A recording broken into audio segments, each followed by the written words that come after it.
আজকে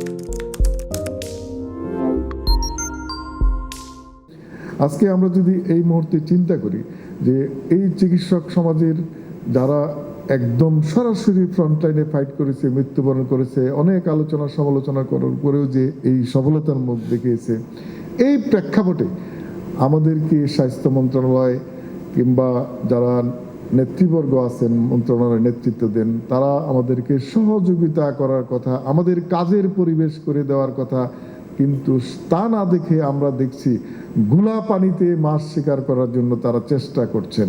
তারা আজকে সর্বক্ষেত্রে প্রমাণ করার চেষ্টা করছেন যে ডাক্তাররা ব্যর্থ, ডাক্তাররা এই করোনা নিয়ন্ত্রণে ব্যর্থ, ডাক্তাররা নেতৃত্ব দিতে ব্যর্থ, ডাক্তাররা ম্যানেজার হিসেবে ব্যর্থ, ডাক্তাররা চিকিৎসায় ব্যর্থ।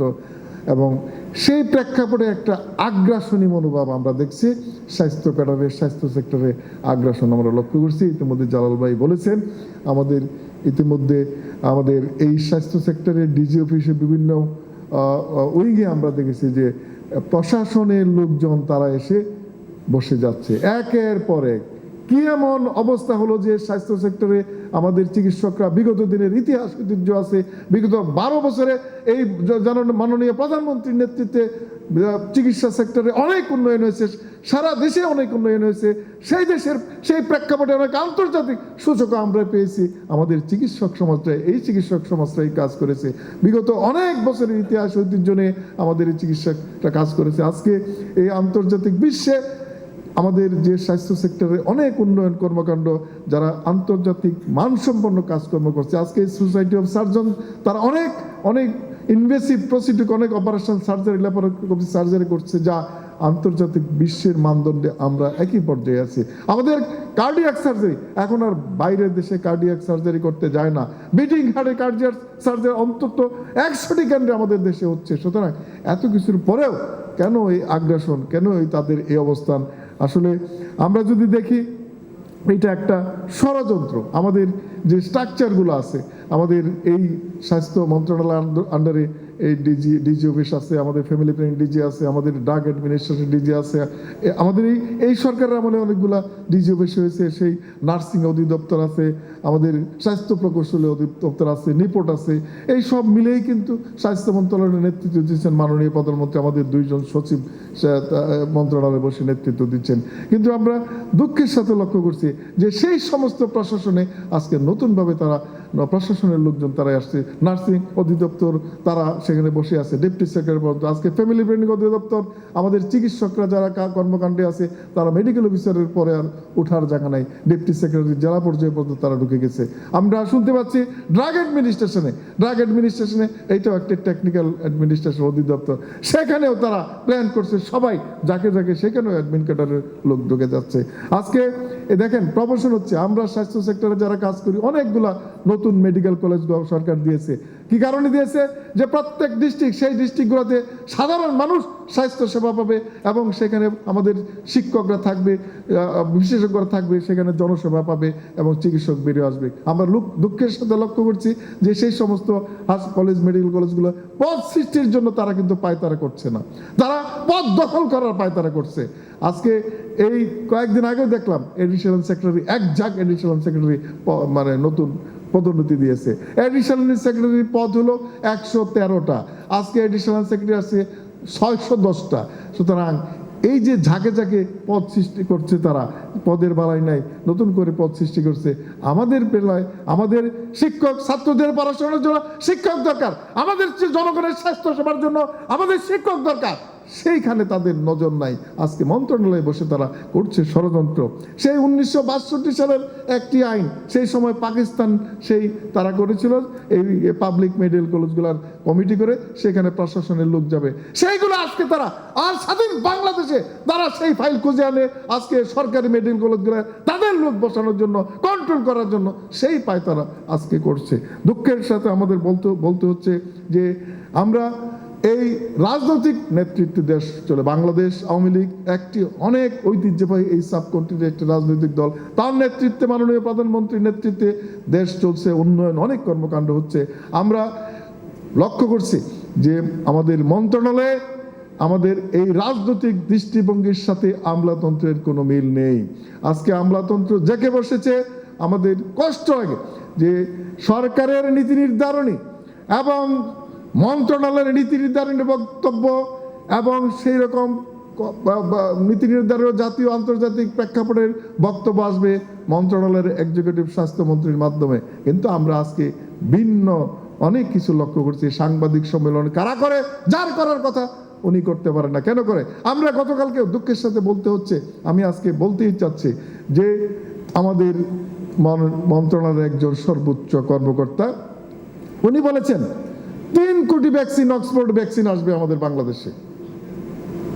ভাবতেও অবাক লাগে, অক্সফোর্ড ভ্যাকসিন বানাবে 10 কোটি, আমাদেরকে 3 কোটি উনি নিয়ে আসবেন। আমাদের মাননীয় প্রধানমন্ত্রী স্বাস্থ্য মন্ত্রণালয়ের মন্ত্রী আছেন, আমি জানি না আপনার সরকারের সাথে এরকম 3 কোটি ভ্যাকসিন আসবে চুক্তি হয়েছে কিনা আমি জানি না। কোত্থেকে আসে এই কথা? কয়েকদিন আগেও আমরা শুনেছি যে এই সিনোভ্যাকের নভেম্বর মাসে এখানে ট্রায়াল শুরু হবে। আমি পরের দিন যোগাযোগ করলাম আইসিডিডি, বল না আমাদের কাছে এরকম কোনো ইনফরমেশন নাই। উনি কোত্থেকে বললো আমরা জানি না। কোত্থেকে এগুলো বসে? তারা কাজ করবে, তারা তো কথা বলার কথা নয়, তারা তো নীতি নির্ধারণের বক্তব্যে আসার কথা নয়। আজকে এই হলো আমাদের এই অবস্থা।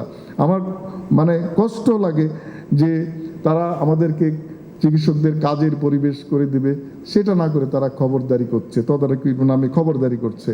এবং আমার মানে খুব শঙ্কা হচ্ছে যে আমাদের এই মেডিকেল কলেজের যে এই যে আজকে সার্জনদের নামি দামি সার্জন প্রফেসর আছে, সেই পদেও কবে জানি তারা আসে, সেই হঠাৎ করে দেখবো তাদেরও একটা পোস্টিং নিয়ে চলে আসছে এবং ওটিতে যে তারাই ছুরি নিয়ে দাঁড়াবে, রুগী মারা গেলে বলবে যে অ্যানাস্থেসিয়া ভুল সিদ্ধান্তের জন্য আমার রুগী মারা গেছে, আমার কোনো দোষ নাই। সুতরাং এই অবস্থার দিকে আমরা যাচ্ছি।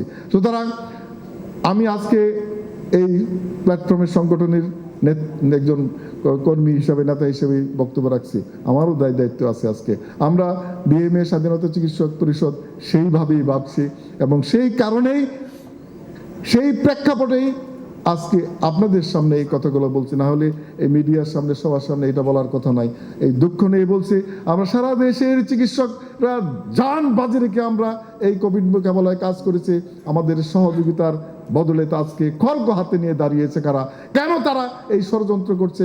কেন তারা আমাদের এই মাননীয় প্রধানমন্ত্রীর যে সুনাম, আমরা সফলতার সাথে যে কোভিড এই সফলতা এই কোভিড মোকাবেলা করেছি, সেই জায়গাটা, সেই অর্জনটা মান করে দেওয়ার জন্য আজকে চিকিৎসকদেরকে খেপিয়ে দিচ্ছে কোনো আমরা জানি না। চিকিৎসকদের কেন অসম্মান করা হচ্ছে জানি না। মাননীয় প্রধানমন্ত্রী এই স্বাস্থ্য মন্ত্রণালয়ের প্রশংসা করেছেন। গতকালকেও একটি সোসাইটিতে মাননীয় প্রধানমন্ত্রী প্রশংসা করেছেন চিকিৎসকদের এই সেবার, বিগত দিনের সেবার জন্য, এবং উৎসাহ দিয়েছেন আগামী দিনেও যাতে এই কোভিড মোকাবেলায় যুদ্ধে যারা মানবতার সাথে কাজ করেছে তারা দক্ষতা আরো যদি অর্জন করতে পারে, সেই ব্যাপারে সরকারের সহযোগিতা অব্যাহত থাকবে। কিন্তু আজকে সরকারের প্রশাসক যন্ত্রের যে তাদের যে বৈরী মনোভাব, যে আগ্রাসী মনোভাব, সেই প্রেক্ষাপটে আমরা মনে করি আগামী দিনে সেই ধারা অব্যাহত থাকবে কিনা সন্দেহ। সেই কারণে আজকে এই মাননীয় এই অনুষ্ঠানের প্রধান অতিথির কাছে আমাদের আবেদন যে আপনি একজন জনপ্রতিনিধি হিসাবে এই মন্ত্রণালয়ের দায়িত্ব পালন করছেন। আমরা সারা দেশের চিকিৎসক সমাজ আমরা আপনার সাথে আছি। এই সরকারের রাজনীতি, সরকারের পলিসি বাস্তবায়নে আপনি শক্ত হাতে আপনি হাল ধরুন এবং আমলাতন্ত্র যার জায়গার থাকার কথা, যে যেখানে থেকে কাজ করার কথা, তাকে সেইভাবে সেই পদে থেকে কাজ করার আপনি পরিবেশ সৃষ্টি করুন। আমরা আপনার সাথে আছি। এবং আমরা আরো বলতে চাই, বাংলাদেশের চিকিৎসক সমাজ সেই 51-52 ভাষা আন্দোলন, 71-এর মুক্তিযুদ্ধে আমরা 69 জন শহীদ চিকিৎসক শহীদ হয়েছিলাম, সবচেয়ে পেশাজীবী শহীদ হয়েছিলাম সেদিন। আমরা 90-এর গণঅভ্যুত্থানের কথা আপনারা সবাই জানেন। শহীদ শামসুল আলম খানের মিলনের রক্তের বিনিময়ে আমরা সেই সময় গণঅভ্যুত্থান হয়েছিল। আমরা সারা দেশের চিকিৎসক সমাজ আমরা পদত্যাগপত্র জমা দিয়েছিলাম এবং আন্দোলন করে তুলেছিলাম। আমরা পরবর্তী সময়ে 96-এর ভোট বাতিল আন্দোলনের কথা আমরা সবাই জানেন, আপনারা সবাই জানেন। আমরা যে কোনো জাতীয় দুর্যোগ প্রেক্ষাপটে আমরা জনগণের পাশে দাঁড়াই। 88-র বন্যায়, 98-এর বন্যায় আমরা সারা দেশের চিকিৎসক সমাজ যখন 2.5 মাস পানির নিচে বাংলাদেশ ডুবেছিল, আমরা জনসাধারণ পাশে দাঁড়িয়েছিলাম। আমরা কোভিড এবং ডেঙ্গু মোকাবেলায় আমরা যারা সারা দেশের চিকিৎসক সমাজ জান বাজি রেখে আমরা জনগণের পাশে দাঁড়িয়েছি। সুতরাং আমরা মনে করি বিগত দিনের এই ইতিহাস ঐতিহ্য আছে আমাদের চিকিৎসক সমাজের। আমরা শুধু বলতে চাই সরকারকে সহযোগিতা করার জন্য, রাজনৈতিক সরকারের সহযোগিতার জন্য আমরা আগামী দিনে সারা দেশের পেশাজীবী এবং আমরা প্রকৃতিকেও আমরা সংগঠন গড়ে তুলব। আমরা সবার নেতৃত্বে আমরা এই রাজনৈতিক সরকার জননেত্রী শেখ হাসিনার সরকারকে শক্তিশালী করব এবং আপনার হাতকে আমরা শক্তিশালী করতে চাই। সেইভাবেই আপনি স্বাস্থ্য মন্ত্রণালয়ের নেতৃত্ব দিয়ে যাবেন এই আশা আমরা করি। আমরা বিশ্বাস করি আমরা চিকিৎসক সমাজ এখন সবাই সচেতন এবং সেইভাবে আমরা কাজ করব। আমি আমার বক্তব্য আর দীর্ঘায়িত করব না। আমি আবারও আমার চিকিৎসক ভাই বোনদেরকে আমরা বলবো যে আগামী দিনে জননেত্রী শেখ হাসিনার এই যে উন্নত বাংলাদেশ, এই উন্নত আমাদের চিকিৎসা ব্যবস্থা, বিগত সময়ে যে আমরা অনেক উন্নয়ন আমরা দেখছি, সেই প্রেক্ষাপটে আমরা সরকারের সহযোগিতায় বিগত দিনে আমরা কোভিড মোকাবেলা করতে সক্ষম হয়েছি। আগামী দিনেও আমরা জননেত্রী শেখ হাসিনার হাতকে শক্তিশালী করে আমরা এই কোভিড মোকাবেলায় এগিয়ে যাব, এই হোক আমাদের অঙ্গীকার। সবাইকে ধন্যবাদ। জয় বাংলা, জয় বঙ্গবন্ধু, বাংলাদেশ চিরজীবী হোক।